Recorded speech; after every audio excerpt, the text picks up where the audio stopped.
Hi மக்களே, hello, வணக்கம். It's my Divya. இது என்னோட யூடியூப் சேனல். இதனோட முதல் பதிவு. இந்த பதிவுக்கு உங்கள் எல்லாரையும் வரவேற்கிறேன். மன்னிச்சுக்கோங்க, இந்த யூடியூப் சேனலுக்கு உங்களை எல்லாரையும் வரவேற்கிறேன். இது என்னோடய முதல் பதிவு அப்படிங்கிறதுனால இதில் ஏதேனும் பிழைகள் இருந்தால், நான் தப்பிதமாக ஏதோ பேசியிருந்தால் மன்னிச்சுக்கோங்க. அது எதுவும் தப்பு இருந்தால் கமெண்ட்ஸில் சொல்லுங்கள், நான் திருத்தி கொள்கிறேன். சரி, ஓகே. இப்போது இது எனக்குலாம் ரொம்ப நாளாக இருக்கிற ஒரு கேள்வி. அதுக்கு நீங்கள் எல்லோரும் தான் இன்றைக்கி பதில் சொல்ல போகிறீங்க. சரி, வாங்க வீடியோக்குள்ளே போகலாம். இந்த புத்தகம் என்னன்னா, இது நம் மகளுக்குள்ள புத்தகம். அவள் 2ஆம் வகுப்பு படிக்கிறாள், செகண்ட் ஸ்டாண்டர்ட். ஸோ இது அவளுக்குள்ள புத்தகம்தான். இதில் எத்தனை லெசன் இருக்குதுன்னு பாருங்கள். ஃபஸ்ட்டு புக்கு அவங்களுக்கு எப்படின்னா, முதல் 6 மாதம் ஒரு புக்கு, அடுத்த 6 மாதம் வேறு ஒரு புக்கு. மொத்தம் அவளுக்கு 2 செமஸ்டர், அதான் 2 எக்ஸாம் தான்.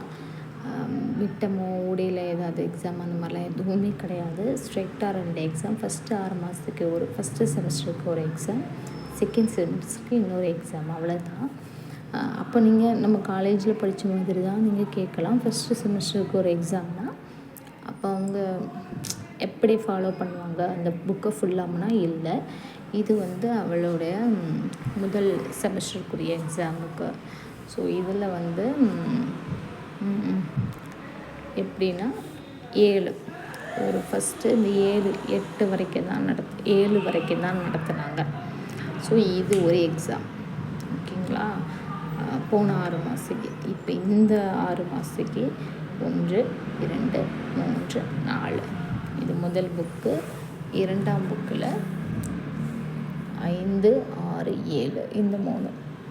ஸோ மொத்தம் முதல் எக்ஸாமுக்கு 7, 2ஆவது எக்ஸாமுக்கு 1, 2, 3, 4, 5, 6, 7 தான் பரீட்சை. இப்போ மீதி இருக்கிற 2ஆவது புக்கில் 14 லெசன் இருக்குது. அப்போ இதெல்லாம் எதுக்குன்னு நீங்கள் கேட்டிங்கன்னா அதுவும் எனக்கு தெரியலை. அது எதுக்குன்னு தான் நானும் கேட்குறேன். இது யாருக்கிட்ட கேட்குறது என்னது எனக்கும் புரியலை. அதுலேயும் பாருங்க, இவங்க 2 இதுலேயும் ஒரே மாதிரி Flora world, fauna world, human body அது எதுவும் கொடுத்துருக்குறாங்க. ஸோ இது என்ன ஐ வாஷா இல்லை பிரெயின் வாஷ் பண்ணுறதுக்கு பேரண்ட்ஸா, எதுக்காக? இது ஒரு சின்ன குழந்தை மண்டையில் எவ்வளோ புகுத்தணுமோ அவ்வளோதான் புகுத்த முடியும். அப்படின்னா இது இந்த 7 பாடத்துலேயும் ஒவ்வொரு பாடத்துலேயும் ஒவ்வொரு லெசன்லேயும் நீங்கள் எடுத்துக்கிட்டிங்கன்னா ஒரு 5 big question, 5 big questions, short answers, filling the blanks, true or false, இவ்வளவும் இருக்கும். இவ்வளவும் ஒரு சின்ன குழந்தை படிக்கணுங்க. அது எனக்கு தெரியலை. இது தெரிஞ்சு அப்போ நீங்கள் ஏன் இந்த மாதிரி ஒரு பள்ளிக்கூடத்தில் சேர்த்துருக்கீங்க? அப்போ அது உங்கள் மேலே இருக்கிற தப்பு தானே நீங்கள் சொல்லலாம். முந்தி இருக்க காலகட்டங்கள் வேறு, இப்போ இருக்க காலகட்டங்கள் வேறு. அது உங்களுக்கே நல்லா தெரியும்.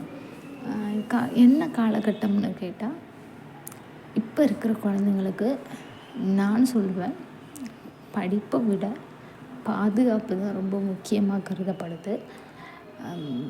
ஸோ என் குழந்தை எங்கே பாதுகாப்பாக இருக்குமோ அங்கே தான் நான் ஃபீஸு நான் கஷ்டப்பட்டாலும் பரவாயில்ல, என் குழந்த இந்த இடத்துல பாதுகாப்பாக இருக்குமா, இங்கே நல்லா இருக்குமா, எப்படி இருக்கும், ஏது இருக்கும், இங்கே டிசிப்ளின் ஒழுக்கத்தை கற்று தருவாங்களா, பாதுகாப்பாக இருக்குமா என் குழந்த, இது 2ஐயும் பார்த்து தான் நம்ம சேர்ப்போம். என் குழந்த ஒன்றும் ஐஏஎஸ்லாம் ஐஏஎஸ் ஆக போகிறதுங்கிறது அது அவளுடைய விருப்பம். டாக்டர் ஆகணும், ஐஏஎஸ் ஆகிறது அவளுடைய விருப்பம்.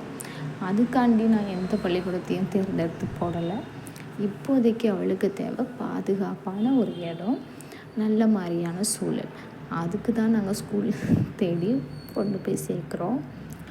அவ்வளோதான் எங்களுக்கு தெரியும். ஒரு பேரண்ட்ஸாக இப்போதைக்கு நான் பார்க்க வேண்டியது அவ்வளோதான். இந்த படிப்பு முறைகள் எப்படி இருக்குங்கிறது ஒவ்வொரு பள்ளிக்கூடத்துலேயும் நம்ம போய் அதையெல்லாம் பார்க்க முடியாது. பிற்பாடு அவள் 2ஆம் கிளாஸு தான், அது ரொம்ப ஒன்றும் தேவையில்லைன்னு நினச்சி நான் அப்படி சூஸ் பண்ணேன். அப்போது என்னாச்சுன்னு கேட்டிங்கன்னா, இவ்வளோ கஷ்டமாட்டு இருக்குது எனக்கு. இதெல்லாம் என்னத்துக்கமான வளரிக்கிட்டு இருக்கு நீங்கள் இப்போ கேட்கலாம். எனக்கு இதில் டவுட்டே, இதில் அந்த பிள்ளை படித்து எதுவுமே ஞாபகம் இல்லை. அப்போ எதுக்கு இவ்வளவு இவ்வளவு இவ்வளவு எதுக்கு இதெல்லாம் கொடுக்குறீங்க? இது எப்படி இருக்குன்னா, நான் ஒரு எம்காம் கிராஜுவேட்டு. நான் ஒரு கன்சர்னுக்கு வேலைக்கு போனால் அங்கே அக்கௌண்ட்ஸ் தேவையாக இருக்கும், ஒரு எக்கனாமிக்கல் தெரிஞ்சிருக்கணும், ஒரு கணக்கை பார்க்க தெரிஞ்சிருக்கணும், இதெல்லாம் எனக்கு தெரிஞ்சிருக்கணும். ஒரு பிஸ்னஸ் ரீதியாக ஏதாவது ஒன்று தெரிஞ்சிருக்கணும். அதுக்காக காமர்ஸ் கொடுக்குறாங்க. ஆனால் அந்த தேவையே இல்லாமல் ஹிஸ்ட்ரி எதுக்கு வந்திருக்கு? அந்த டவுட்டு தான். அதே மாதிரி தான் அந்த ஹிஸ்ட்ரியை நான் ஏன் படித்தேன் எனக்கே தெரியல. 1930 ஒரு வட்டமேசை மாநாடு நடந்தது. எந்த வட்டமேசை மாநாடு? மொத்தம் 3 வட்டமேசை மாநாடுகள் நடந்தது. அதில் 1ஆம் வட்டமேசை மாநாடு, 2ஆம் வட்டமேசை மாநாடு, 3ஆம் வட்டமேசை மாநாடு நான் படித்த மாதிரி தான். அதெல்லாம் வெறும் மனப்பாடம் பண்ணி எழுதுறதுக்கு மட்டும்தான் பிரயோஜனமாக இருந்தது.